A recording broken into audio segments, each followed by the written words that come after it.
a gente vai mergulhar fundo num desdobramento importantíssimo de uma investigação de alto risco aqui no Brasil. Uma investigação que agora está mirando, olha só, diretamente a família do presidente. Bom, vamos lá. No centro de toda essa história tem uma decisão com um impacto, assim, gigantesco, que foi tomada por uma comissão especial do Congresso. Mas o que exatamente foi que eles aprovaram? Pois é, o que foi aprovado foi a quebra dos sigilos bancário e fiscal de Fábio Luiz Lula da Silva, o Lulinha, filho do presidente da República. Uma medida que, na prática, coloca toda a vida financeira dele debaixo de um microscópio. Certo, vamos então entender os detalhes por trás dessa decisão. Ela não veio de qualquer lugar, veio de uma CPMI, que é um tipo de comissão parlamentar com poderes de investigação, assim, muito fortes. E o que é uma CPMI, afinal? É uma sigla para Comissão Parlamentar Mista de Inquérito. Traduzindo, isso quer dizer que deputados e senadores se juntam com poderes de investigação bem amplos para apurar um assunto específico. Resumindo, é o Congresso Nacional agindo quase como se fosse a polícia. Mas por que essa comissão existe, para começo de conversa? Bem, tudo isso começou por causa de um suposto esquema de fraude gigante dentro do Instituto Nacional do Seguro Social, o famoso INSS. O grande objetivo da comissão é um só: investigar fraudes nos pagamentos de benefícios do INSS.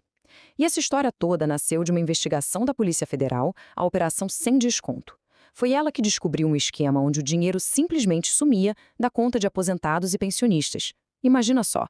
E no centro desse esquema todo, as investigações apontam para uma figura central, Antônio Camilo Antunes, que ficou mais conhecido pelo apelido de Careca do INSS. Ele é o principal acusado de ser o grande operador por trás de tudo isso. E é exatamente nesse ponto que a história se cruza com a família do presidente. Vamos agora entender as acusações que colocaram o Lulinha diretamente no radar dessa comissão. A principal suspeita é que o Lulinha seria um sócio oculto no esquema.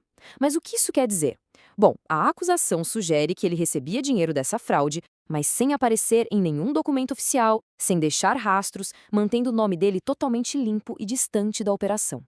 E essa suspeita não surgiu do nada, não. A base dela é um depoimento muito forte dado à Polícia Federal por um ex-funcionário do tal Careca do INSS.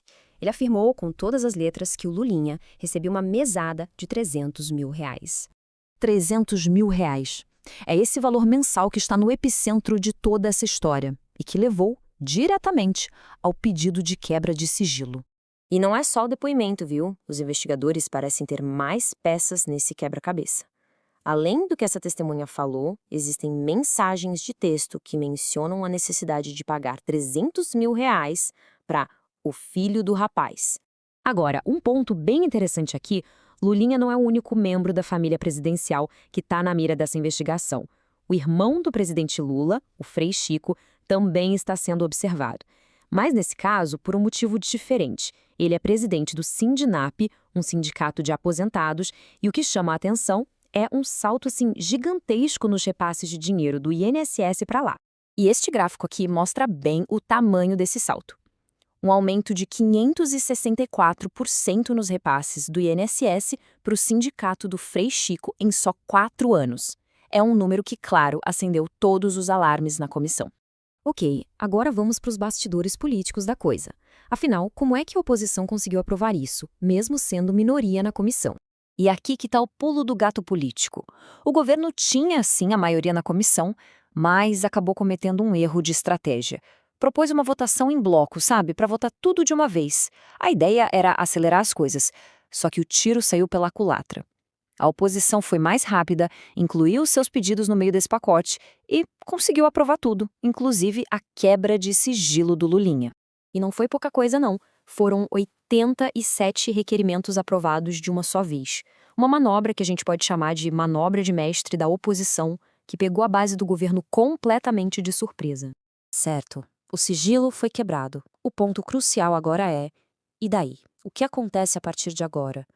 Quais são os próximos passos dessa investigação?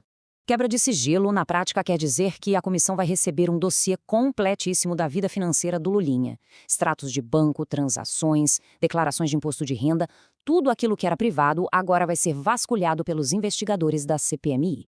E o caminho a partir de agora é bem claro. Primeiro, os dados financeiros chegam nas mãos da comissão, Depois, peritos vão mergulhar nesses números procurando qualquer coisa que pareça irregular.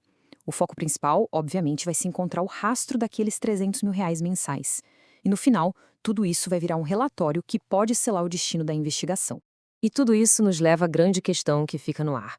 Essa quebra de sigilo é um passo real e efetivo contra a corrupção ou é, no fundo, só mais uma arma sendo usada numa guerra política que parece não ter fim? As respostas, ou pelo menos algumas delas, devem começar a aparecer quando esses dados financeiros finalmente vierem à tona.